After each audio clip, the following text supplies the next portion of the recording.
Yo, what's up Spider-Man fans? I'm Spider-Man History, and I got some history for you today. When most people hear Spider-Man, they think of Peter Parker, right? I mean, why would they not? He's the OG. Spider-Man would be nothing without him. But when I think of Spider-Man, I think of Miles Morales. I truly believe that Miles Morales is the best Spider-Man in the films. And before you go all crazy and say, Spider-Man History, you have no idea what you're talking about, you dumb idiot. Let me explain. The three other Spider-Man spiders were from their dimension, and they were always destined to become Spider-Man.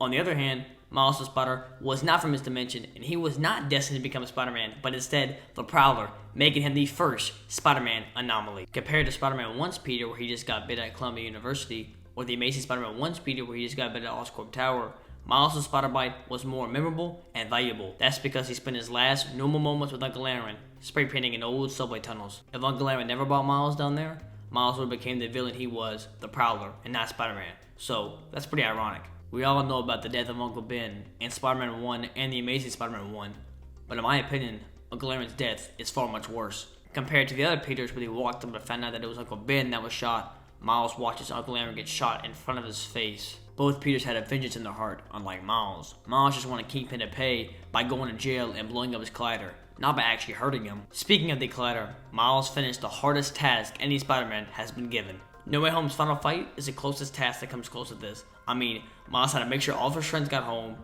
defeat Kingpin, who killed his uncle, and he's an unexperienced Spider-Man, and blow up the collider. He took on Kingpin, even though he watched Kingpin kill his universe's Spider-Man, and did all this at the age of 13. So as we all know now after watching Spider-Man Across the Spider-Verse, Spider-Man created Canon events, which are events that have to happen and you're not supposed to change them. Miguel shows Miles the canon event of all the uncles and captains dying in no Spider-Man's universe. Miles remembers his dad better be captain in 2 days. Miguel tells Miles it's in 2 days and then Miles wants to go home. But Miguel denies his request to leave and then Miles had to break free. Miles had to escape the entire Spider Society and Miguel thought he had no plan, which he did, and he beat the Spider Society and Miguel himself because he's the GOAT. We usually know how the story goes. Spider-Man has personal life problems and then he has to stop some villains. Adding the canon events to Spider-Man was literally perfect.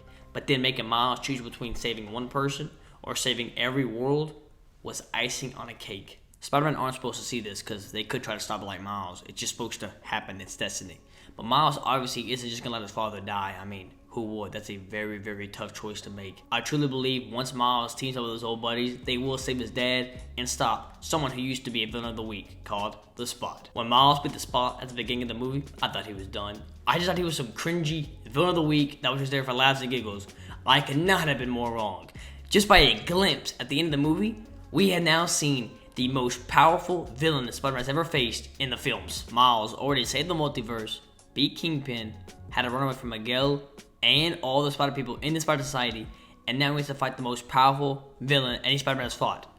I mean, my man just can't take a break. And for the record, I'm not saying none of these Spider-Men have not fought anybody tough, but obviously the Spot is way more powerful than any other villain they've seen before. What's really cool to me is that most Spider-Man villains want to destroy Spider-Man because he's a good guy and he's ruining their plans. But the Spot wants to destroy Miles is because he has personal beef with him himself. He blames Miles for blowing up the collider and making him into the Spot. Tobey Maguire's Spider-Man has had 3 movies, Andrew Garfield has had 2, and Tom Holland has had 3. Shamik Moore has had 2 movies, and just with those 2 movies, you already know what I'm about to say. He has the best Spider-Man trilogy. Tobey's movies are nostalgic, but they're still really good. Andrew's movies gets way too much hate. I still think they're okay. And then Tom's, I'm a bit newer to, but I like him a lot still. Right after I watched Into the Spider-Verse for the first time, I already knew it was the best movie I have ever seen in my life. And I've also seen Across the Spider-Verse 4 times now. Like, I just can't stop watching these movies. I've watched Into the Spider-Verse 2 times again just in this last week. Starting off with Into the Spider-Verse, you can't get a better origin story than that. I mean, the entire movie was him progressing as Spider-Man. It's not like Spider-Man 1, where he became Spider-Man about midway through. I mean, this took him to the end of the movie to really become Spider-Man. And I'm all for it. It's really realistic. And plus, he's only 13 years old. I mean, he can't just be, and he knows how to do all the moves and use all of his powers. It takes time, which it indeed did in the movie. Obviously, his leap of faith scene was incredible. I mean, personally, I believe it's the best scene in any movie ever. It led to him going back to Aunt May and fitting his Peter Parker suit, showing us that he's ready to be Spider-Man. Everything about that scene was flawless. The way the glass breaks because he was nervous. The angles they took of him upside down. I mean, everything about the scene is perfect. perfect. I wouldn't change a single tiny detail.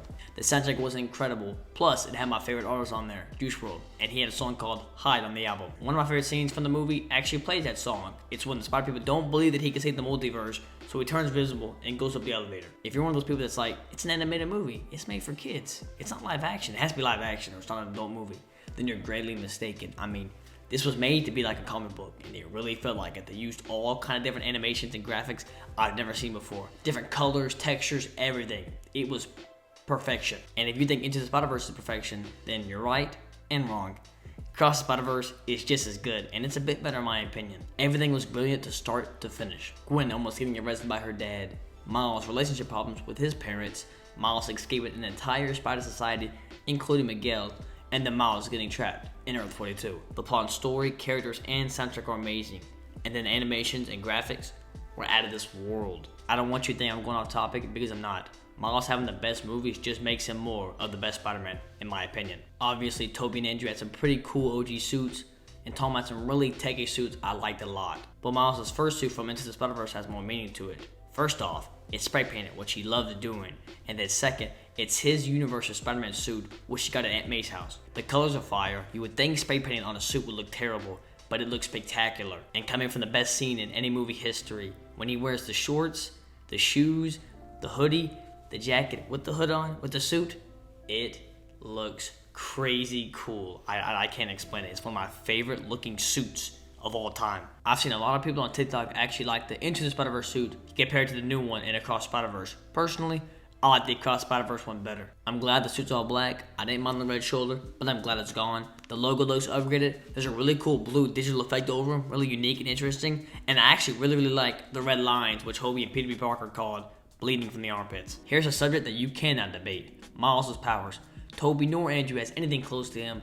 Tom is slightly better than him only because of his techie suits, but Miles obviously wins with his powers. And Into the Spider-Verse, Miles has to control his powers and learn how to turn them on or off before he can actually become Spider-Man. It's really different. No other Spider-Man went through something like this. Some cool moments he did with his invisibility powers are surprise attacking Doc Ock or following Gwen. His moments using the Venom power are obviously better. Shocking Kingpin and Miguel, and breaking out of the imprisonment Miguel put him in. I'm surprised they gave him 2 OP powers, but hey, I'm not complaining, I love him. This one shouldn't be shocking if you watch other movies, but Miles is the most funny Spider-Man of them all. Pretty crazy though how Peter is supposed to be known for being funny and not Miles. Tobey's Spider-Man was just never funny. The only funny scene I remember is like the boxing match. And then when he tried to say jokes to Green Goblin like, "You're out, Gobby, out of your mind," it just didn't even sound right with his voice. It was just not funny. It's you who's out, Gobby. Out of your mind. Andrew's Spider-Man comes in second. He actually had some funny jokes, and his voice just fit with it. And we obviously all love the scene from the Amazing Spider-Man 1 where he's like, "Small knives are my weakness." Like, that's actually a funny joke.